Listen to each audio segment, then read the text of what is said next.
Comme vous le savez, l'été est enfin là, il fait très chaud, mais c'est plutôt une excellente vibe pour regarder des animés et lire des mangas sur le thème de l'été. Donc c'est parti pour 5 animés mangas sur le thème de l'été. Le premier c'est Harukana We Save, qui est un animé basé sur le beach volley, qui est vraiment l'un des sports que l'on pratique avec ses potes ou même des inconnus à la plage. Dans cet animé, on va suivre Haruka qui va débarquer sur l'île d'Okinawa, qui va retrouver ses grands-parents et sa cousine Kanata qui habite là-bas également, qui également était une ancienne joueuse de beach volley qui a arrêté parce qu'elle était complexée par rapport à sa taille. Mais grâce à Haruka, elle va commencer à repratiquer le beach volley parce qu'Haruka est quelqu'un de très pétillante, etc., qui adore faire de nouvelles choses. À partir de ce moment-là, on va commencer à suivre sa cousine et Haruka pour pratiquer le beach volley. C'est un animé qui est plutôt détente, qui est pas trop fan service, donc ça c'est plutôt cool. Et quoi de mieux qu'un animé plutôt léger sur un sport de l'été pour la saison qu'est l'été. Donc franchement, mettez-les sur votre liste, il y a que 12 épisodes et c'est plutôt sympa. Le suivant c'est Anohana, je pense que beaucoup d'entre vous le connaissent parce que c'est l'un des animés les plus tristes que vous avez vu. Il fait que 11 épisodes, mais l'histoire elle est simple, on suit un groupe d'amis, 3 garçons, 3 filles. L'une des filles est décédée il y a quelques années et donc le groupe s'est séparé et l'un des garçons commence à voir l'esprit de cette fille. Il se dit je deviens fou, mais il va tout faire pour réaliser le vœu de cette fille, donc d'abord rassembler le groupe et à partir de là on va commencer à se retrouver dans cette histoire. L'animé fait 11 épisodes, mais je vous garantis que vous vous en sortirez pas indemne. Et l'animé se passe en été. Donc ça a vraiment cette vibe été. L'été, c'est clair, c'est plus souvent joyeux, mais parfois il y a un peu de tristesse et celui-là viendra combler votre tristesse. On continue avec l'animé Kaijo, qui lui est totalement dans une vibe différente également. C'est un animé de sport qui est assez simple. On suit Nozomi qui a un rêve, c'est de pratiquer le Kaijo. Pour ceux qui savent pas ce que c'est très simple. On met 2 personnes sur une plateforme dans l'eau. Le but, c'est de se faire tomber de la plateforme avec soit sa poitrine, soit ses fesses. Je sais, c'est un animé qui paraît totalement stupide. Maintenant, pourquoi je le mets dans cette vidéo? Parce que déjà, c'est un animé de sport qui est plutôt cool et léger. Et je pense que beaucoup d'entre vous, quand vous allez à la plage, il y avait souvent des plateformes dans l'eau où il y avait plein de gens. Et le but, c'était de te faire tomber à l'eau. Alors, pas forcément avec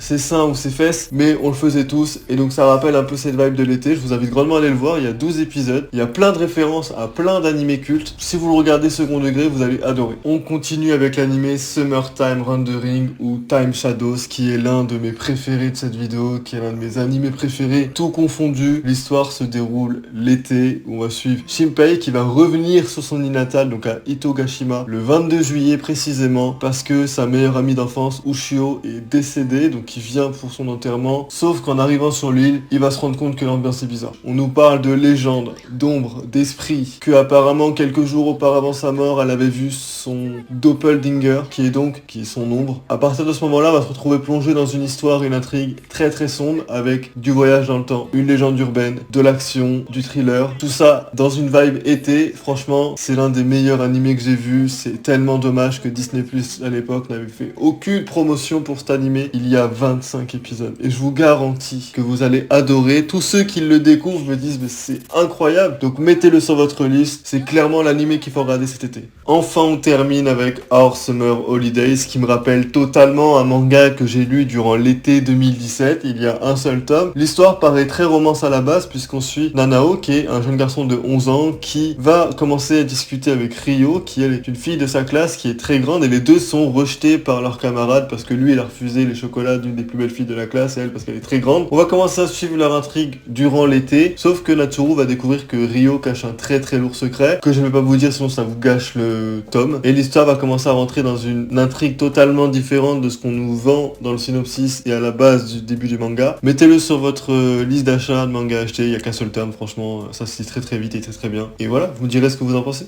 Donc voilà, c'était 5 animés manga sur le thème de l'été. N'hésitez pas à en proposer d'autres dans les commentaires, je sais qu'il y en a plein, mais ceux-là, c'est ceux qui m'ont le plus marqué et ceux que j'ai adoré. J'ai essayé de faire assez large pour que vous puissiez trouver votre bonheur là-dedans. En tout cas, si cette vidéo vous a plu, n'hésitez pas à la liker, à la commenter et à vous abonner. Sur ce, je vous dis à plus à la prochaine pour d'autres vidéos. Salut!